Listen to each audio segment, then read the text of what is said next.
పులివెందులలో వైఎస్ఆర్ కాంగ్రెస్ పార్టీకి 683 ఓట్లు వేసిన తెలుగుదేశం పార్టీ ఏజెంట్లకు నా ధన్యవాదాలు. ఎందుకంటే తెలుగుదేశం ఏజెంట్లకు కూడా వైసీపీ పైన ఇంత అభిమానం ఉందని నాకు నిన్ననే తెలిసింది.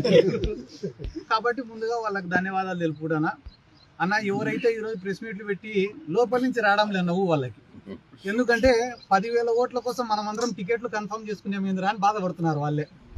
అది కేవలం 10,000 ఓట్లుండే జెడ్పీటీసీ.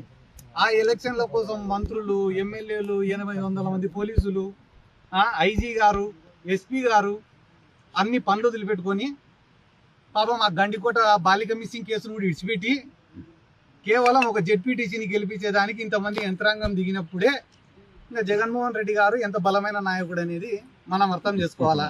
ఏదో పులివెందులలో జగన్మోహన్ రెడ్డి గారికి అవమానం చేస్తే వైఎస్ఆర్ కాంగ్రెస్ పార్టీ కథ అయిపోతుంది అని అనుకోవడం వాళ్ళ మూర్ఖత్వం. నేను గతంలో చెప్పినా మళ్ళీ చెప్తున్నా, నంద్యాల బై ఎలక్షన్లో కూడా జగన్మోహన్ రెడ్డి గారిని ఓడగొట్టేదానికి మొత్తం రాష్ట్రంలో ఉండే యంత్రాంగం అంతా దిగి ఓడగొట్టినారు. ఆ రోజు ఓడగొట్టిన తర్వాత సంవత్సరం రోజులకే ఎన్నికలు వస్తే 151 సీట్లు, అదే నంద్యాలలోనే 35,000 మెజార్టీ.